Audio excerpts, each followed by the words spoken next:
Yo, what's up, everybody? I'm Marcus. I'm Ryan. And together, we are the Northwest Sports Fanatics. Back at you with a new video. It's time. It's NFL Power Rankings week number 2. A lot of things have shaped up in the league that we haven't been expecting, right? Some teams have been better than advertised. Right. We've seen some superstars emerge out of nowhere.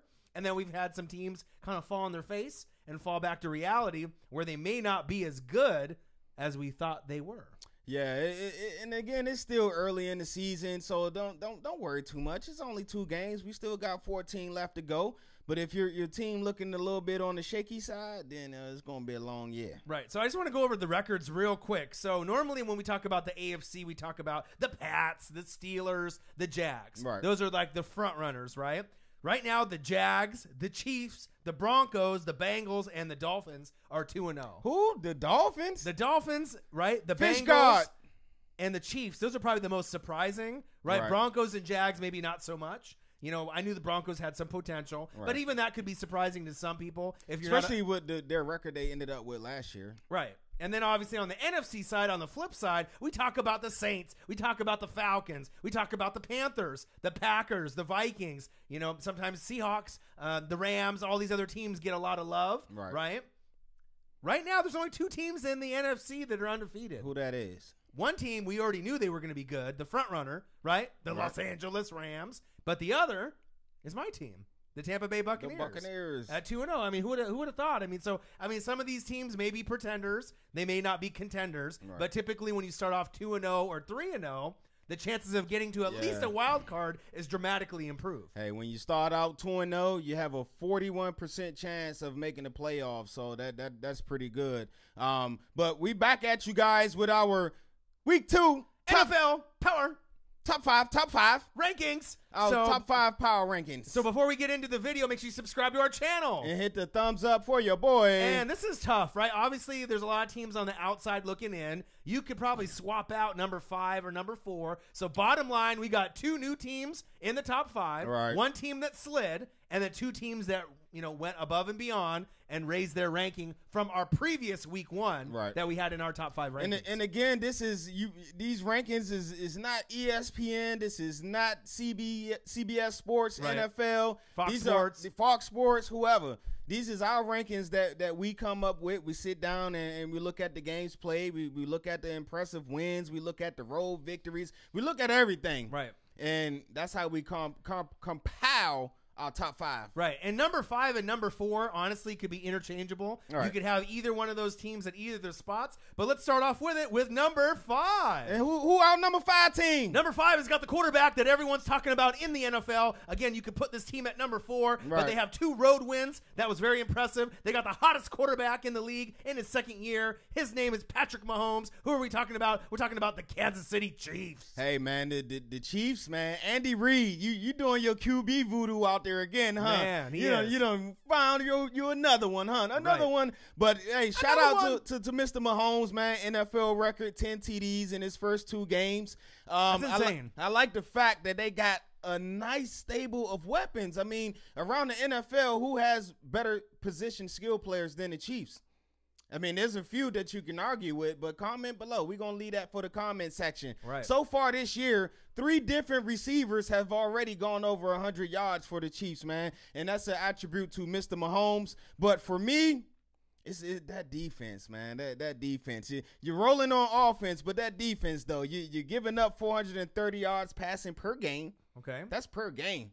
That's a lot. That's nuts. And 508 total. So to get you guys where you need to be, AFC West champions, that defense got to tighten up. Right. So Eric Berry, not 100%.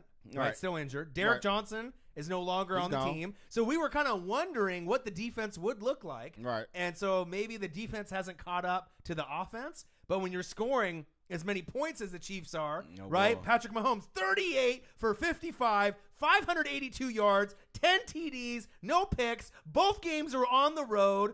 I mean, really? Yeah, that's what impresses me more as not a rookie, but a first year starting QB, and you open up your first 2 games on the road, and all you do is throw 10 TDs, break an NFL record. Right. And we saw how good Alex Smith was as a game manager. He Right. broke out of his shell last year with all the weapons that he had. Now he's obviously QBing for the Redskins. But now with Mahomes, you know, if he's comfortable with the playbook, they're playing hard for him. Yep. The Chiefs are playing fun football. Yes, they're they confident. They have the swagger. And it seems like they're just having fun out there. They got so many weapons. And look at the man. weapons that they have. Kareem Hunt, awesome. Obviously, running back from last year, had a great rookie season. Yep. Right? He's going to give you everything he has, running the ball. The freak. Right, catching the ball. Tyreek the Freak Hill. Travis Kelce, top 2 tight end. I mean, Sammy Watkins. right, Sammy Watkins emerging a as lot of threat. people forgot about Sammy. Right, and then you got Conley. You got DeAnthony Conley's Thomas. showing out so too. you got a lot of Ooh, different. I forgot about that. Right, so you got even guys that they're not really mixing in a whole lot just yet. So maybe this is just the beginning,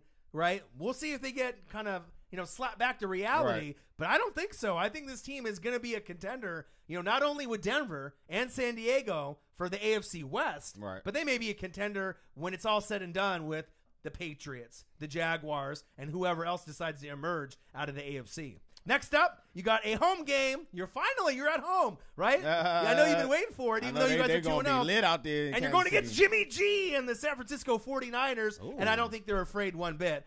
You know, like I said, the way they've been playing with Mahomes, I Right. imagine they think they're going to be 3-0 when the week is over. Hey, that definitely should be an interesting QB matchup there. Yeah. All right, that's our number 5 team, the Kansas City Chiefs. Let's go to number 4. Number 4 is a team with a lot of magic, right? We didn't really know what this team would, you know, really give you Right. from the start. Both of the rookies that they drafted in the first couple rounds haven't even played, right, or have been injured. So a lot of doubt was creeping up, you know, pretty much with a lot of the fan base. Right. The quarterback got suspended for grab-assing. Uh-oh. Right? So who are we talking about? We're talking about Ryan Fitzmagic, right, and the Tampa Bay Buccaneers starting off at 2-0. Hey, that 2-0 start is a reason, like my guy Herman would say, it's why we play the game. Right. It's why you play the game, man. I know you was kind of concerned about an 0-3 start, and Right. I said, hey, man, you look at your skill players. You got weapons all around on offense. You never know. Anything can happen. And what has happened so far these first 2 games? Fitzmagic has happened. Right. 819 yards, 8 TDs, and guess what? He's completing 78% of his passes. Now, would that hold up throughout the season? No. Maybe not. But let's ride this out while we got it going right now. But one of the things that I noticed and that I've been reading about the Buccaneers, one of the best things the good things that I read about is the signing of Mr. Ryan Jensen. It gave him a really good center, and it allowed Mr. Alan Marpet, if I'm pronouncing his name right, Ali Marpet. to move to his natural position, which is guard. And so now that strength is up the middle. I just wish my guy Rojo, Barber, Quiz, give them guys a little bit more in the running game, man, to balance out that high-powered passing attack. Right. And we were just talking about Rojo, obviously out of USC. He can't even get on the field. Yeah, so man. supposedly he has blocking issues. Right. So if Peyton Barber and Quiz Rogers are better than you, it's kind of crazy. Did we waste a second-round pick, you know, on someone that can't give, you know, even on the field to attempt, you know, some, you know, just to compete? You know how much I love Rojo, man, coming out. I Right. wanted him to go to the Skins. I call him Baby Jamal Charles, but you can't be Baby Jamal Charles if you can't get on the field, my guy. I might have to take that nickname back, man. Right. Give me that back. Right, Vita Vea obviously hasn't been injured, right? Yeah, so yeah, they've had he's some injured. injury problems, which makes the 2-0 a little bit more impressive. Go over some of the play. Conti's out, starter. Right, Conti's out, Hargraves is out for Starter. the year.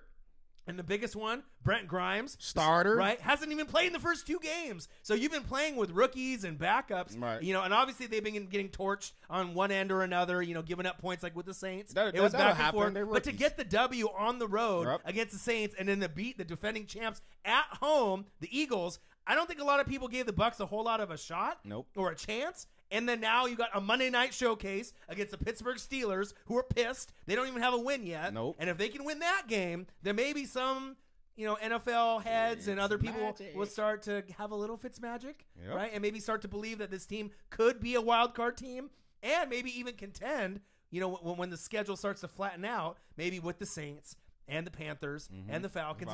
And who knows? This team may be better than those teams when it's said and done. We don't know. You know what I mean? But when starting off this year, Yep. I mean, You're off to a great start. let's get one thing straight. The clipboard, right, for Jameis Winston, he deserves to be on the sideline. He deserves not to get his job back. Yeah, y'all, Do you agree or no? Y'all comment below. Let me know.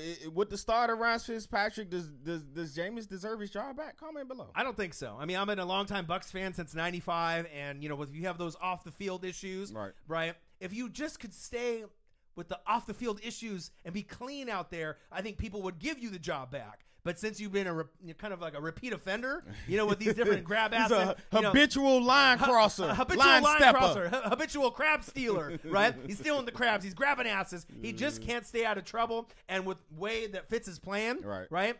He throws the ball downfield better. Correct. Right? Facts. Right? Big facts. Big facts, right? He has a better completion percentage, 20-yard passes and beyond. Right? Jameis can't throw those passes. And you got some weapons that they are best 20 yards and beyond, D-Jax. Right. Mike Evans. Chris Godwin. Cameron Brate. O.J. Howard. The list goes on and on. So, I mean, that's what we see at this point. But crazy, 2-0. 2-0. Also, shout out to JPP, man. What a great trade. As we was watching the highlights the other day, the first thing I noticed was the pressure. Right. You guys are getting pressure on the quarterback up the middle and off the edge. Right. Going deep with the long ball on offense, and they're actually converting, right? And then the front seven is actually playing defense. Yep. The O-line is doing their job. Yep. This is something Tampa fans have not seen in the last 10, 11 years. Nope.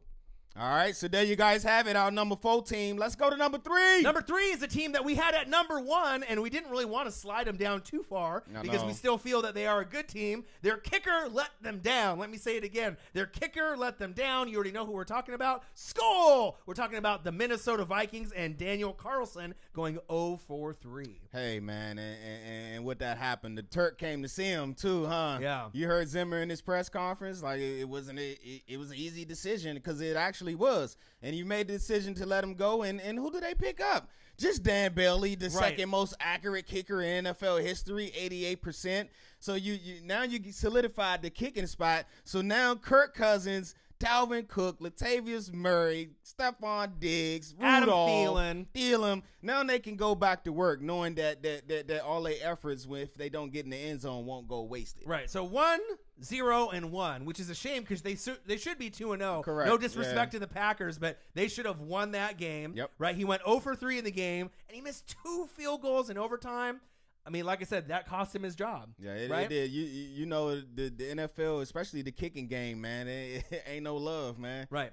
Kirk Cousins, though, I like what I'm seeing. Yes. 35 for 48. So this is an upgrade to Case Keenum, even though Case Keenum had an amazing season, obviously, for them last year. 425 yards, 4 TDs, 1 pick. So he had 2 with, I believe, with Diggs, right? And 1 with Thielen. The chemistry is starting to show. Right, Case Keenum had the chemistry last year, and they got hotter and hotter as the season went along. Yep. Right, with Dalvin Cook out. Now we have Dalvin Cook back. I don't really feel that we're getting as many attempts and carries out of Dalvin Cook. Yeah, they just bring him along slowly. He's all right. He's doing his thing. It's going to take him a while. You got to think that man ain't played football in the whole year. It's hard to just get up off the couch and just work out and then get on the field and think you're going to play football. Right. No, there's a thing called football shape. With his explosiveness, though, I believe he had, I'm saying, you can correct me if I'm wrong, Vikings fans, about 10 carries last game, right? And I know Latavius Murray had less, but at some point in the season, when he's feeling healthy and in shape, he's going to get 15 to 22 carries. And then at that point, I think the offense is going to be so well-rounded, they're going to be unstoppable. How are you going to stop that well-oiled machine with Dalvin Cook getting maybe, let's say, 20 carries, let's say Latavius Murray getting 8, right? And then the rest of the offense flowing, with all the receivers and Kyle Rudolph and everyone else that they have. It's going to be dangerous. And let's not forget about the defense, one of the best in the whole entire league. Roads closed. Let's get to the defense. Well, we'll get there when we're talking about their upcoming opponent, because I got some great stats for that. Right. So next up, they have a home game against the Bills. So that's one thing that we have in common. All the teams in the top 5 are playing at home. The Bills are the worst team in football. Yeah. I mean, who would have thought? Yeah. I know you had a lot of expectations and hope for Josh Allen. It still ain't over. I got hope for Josh Allen, not the Bills. Not the Bills. Yeah. LaShawn McCoy's beat up with the ribs, and then they had a player retire, Vontae Davis at halftime. So, I mean, if any team is kind of in shambles right now, that if you have fantasy, right, and you're playing, you're looking to have that team, right, on defense playing against the Buffalo offense, which this week is the Minnesota Vikings, which I do own in one of my leagues. And so, it's going to be one of those things where the defense is going to oppose their will, right, on Buffalo. They will. And, they're going to get a W in this week. Here's another great stat to help that Minnesota defense. You know, Zimmer's been there, I believe, 3 years. Right, I believe so. And here's they licking their chops because here's Mike Zimmer's defense stats versus rookie QBs. Oh God, God. So he went against Wentz. So they played 5 games. Okay, right. First game, Wentz rookie. Right, only threw for 138. Okay, stingy D. Yeah, Dak. He only threw for 139. Okay. Last year, you had Mitchell Trubisky, 128. Who's much better this year. Yeah, he definitely is. Shout out to Trubisky. Deshaun Kaiser threw for 179. Okay. And then Trubisky again this year threw for 178. So that's the rookie QBs versus the Viking D in 5 games, a total of 3 TDs and a 69 rating. Harrison Smith, Everson Griffin, Xavier Rhodes. Do I need to keep going on Hughes, and on? Don't forget the Hughes. Yeah, Mike Hughes. They got weapons on weapons on weapons on defense. I know. Besides the Rams, player for player, is there a better D? The Jags as well. I'm not going to disrespect any of the other good defensive teams out there, but the first teams that kind of come to mind with defense, obviously Minnesota, right. The Jaguars, the Rams, and player for player. These guys are tough. And there's a good chance that those teams will get to the NFC Championship game, AFC Championship game, or maybe even the Super Bowl for either of these teams. All right, so there you guys have it, our number 3 team. Let's go to number 2. Number 2 had the biggest win on last weekend, right? They played against a team that normally just dominates every team that they play. Yes. They got a guy named Tom Brady, but they found a way to punch him in the eye, right, and get at the victory. Who are we talking about? We're talking about the team in Saxonville, the Jacksonville Jaguars. Hey, New England. Jacksonville said they ain't playing with y'all no more. We want that number 1 spot. Right. Yeah, y'all held it down for the last couple of years, many 14 years. Yeah. But hey, it's a new cat in town, and they ready to do battle. The defense is the Jacksonville defense, as they always been. They only giving up 17 points per game. But one thing that's different to me about this team is the offense. They damn near averaging 400 yards per game. What's crazy? 400 yards per game for a Jacksonville offense that's not known for putting up yards. Right. And I can attribute most of that to Blake Bortles. He's off to possibly, they say, the best start of his career. Right. 29 for 45, 376 yards, 4 TDs and 1 pick. And the Patriots usually have that bend but don't break. Right. But they obviously, with Matt Patricia, not being there anymore, we had kind of wondered what it would look like. They had 31 points on New England. 31-20. Okay. But think about it. No Leonard Fournette. Let me say that again. No Leonard Fournette. If he was there and you got the victory, they're going to take it. Right. But what makes it more impressive, you had Yeldon, right? Which is definitely a guy that can Yeldon. hold his own. Yes, but when you have both, it definitely makes it a little bit more interesting. Juggernaut back there. Right? No more Allen Robinson. No more Allen Hurns. No So Hurns. what did we say at the beginning of the year? Keelan Cole and D.D. Westbrook, we didn't know if you were good enough. And damn right, you are good enough. You both got in the end zone. They hurt us. You're right. They had awesome catches. You see the one grab? From Keelan Cole. So to me, they believe in themselves. Oh, yeah. They don't have Marquise Lee, but it's okay, right? They're going to find ways to get these guys the ball. Mm-hmm. And even though they're not names that a lot of NFLers and NFL heads know Are used to. right now, Right. or maybe down the road, Right. you will if they keep putting up numbers week in and week out, and they keep getting in the end zone. Yep. Because not only if you play fantasy or not, you're going to see their name on SportsCenter, on our show, and all the other shows that are out there. But that really impressed me. Keelan Cole, D.D. Westbrook, being able to get it done, as well, like you said, with Bortles as well. Moncrief been doing okay, too, so shout out to Moncrief as well. Right. So next up, you got a home game against the Titans of Tennessee, who are 1-1, and I think they're going to probably beat them up as well. Jacksonville went 0-2 versus the Titans last year. And not this year. And not only that, the Titans ran amok on them. 179 rushing in one game, 116 in the second. But with Derrick Henry and no Murray back there, so it's kind of a different running attack with Lewis. Deion Lewis. So we'll definitely see. I know one thing for the keys to victory is you got to stop the run from the Titans. Right, and the crazy thing is even without Leonard Fournette, they can win this game. Oh, yeah. And I think in years past, when they had maybe like a running back that they relied on, a lot, Yeah. right? Every game. Jones Drew. Jones Drew is exactly who I was talking Fred about. Taylor. Right? If you don't have that guy, a lot of times the game is over. Right. You know, you can't compete. But this team is well-rounded. Mm-hmm. Their defense is their strong suit. Mm-hmm. And their coaching has been great. Their play calling has been incredible. I mean, did we really think that they would beat New England the way that they did? No. Let alone beat New England, but beat New England by 11. Yeah. It's very impressive, and that's why they're at number 2 in our rankings. All right, so there you guys have it, number 2. And who we got at number 1? Number 1 is a team that we had at number 2. They were creeping on the Vikings. Overall, going into the season, this was the team that was the favorite. The team that had all the weapons, all the pieces. All they had to do was go out there and shut everyone up and just go out and play ball, Right. and which they did. They got a shutout, defeating the Cardinals 34-0. 34-0. Who are we talking about? We're on the west side. We're talking about the Los Angeles Rams at number 1, and they may be here for a while. Hey, hooray for Hollywood, man. Man. They definitely got the star power on that team, and they definitely putting it all together. Again, this year, one of the themes is going to be that offense, of course. It's really explosive. Right. 33 points per game, still picking up where they left off last year with the kid genius McVay at the helm.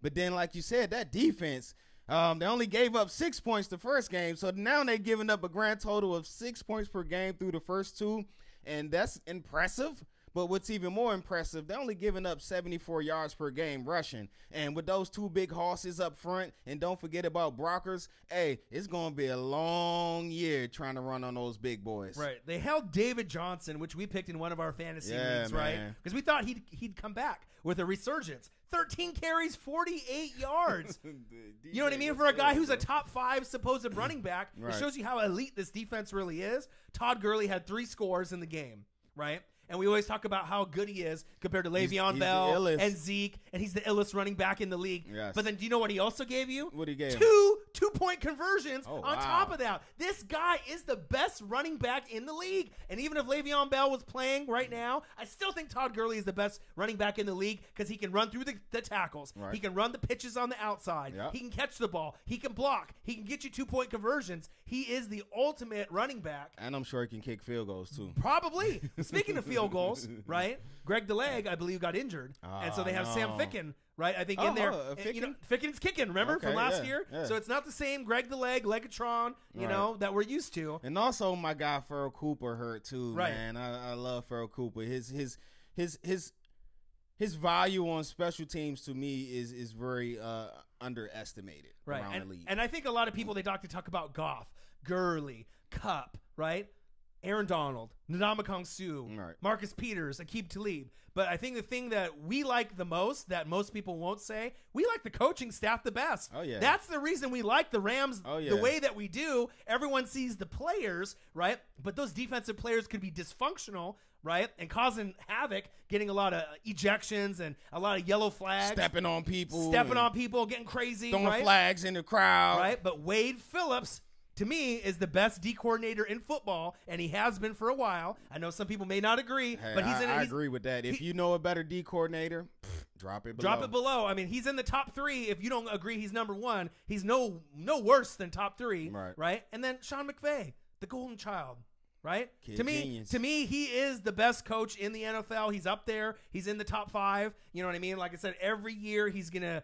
I mean, you know gonna get firsthand better. because he was with the Redskins. Yeah, You've seen it. He started off with the Redskins as our tight ends coach, and everybody was amazed by the amount of knowledge that Sean McVay had, and then he eventually worked his way up as the youngest offensive coordinator ever at the age of 28. So It's almost like John Gruden being reborn again when Right. he was back with the Raiders and he was giving you things that you haven't really seen before. Yep. He's the youngest, freshest, I feel the smartest, the guy that holds the most, like retains the most knowledge Yep. with the plays, and people respect him. They play hard for him. And if it's not this year that they win the Super Bowl, they're gonna get to a NFC Championship game sooner than later, especially if they can keep that core together. Yep. And remember who they had at coach before with Fisher. Uh-oh. They had it right. Do you remember? Uh-oh. And do you remember the players that they had? Almost the same roster, and they could barely win a game or 2. And then all of a sudden McVay comes in, the coaching. changes the culture, and then you see what you have now, a number 1 team in the Northwest Sports Fanatics Power Rankings, week number 2. All right, so there you guys have it. Our top five. Top five NFL Power Rankings Week 2. Make sure you subscribe to our channel. Hit the thumbs up for your boy. And comment below if you don't agree with our rankings. Yeah, let me see y'all top 5. I want to go through the comments section, read y'all top 5. Let us know. Right, and tonight's game is the 1-1 Jets with Sam Darnold versus the Browns, who are 0-1-1. Will the Browns get their first win today? I believe yes. I hope so, too. All right, I'm Marcus. This is my guy, Ryan. Only got one question for you. Who you know talk sports like us? Northwest Sports Fanatics. Yee! Top 5. Top 5 alert.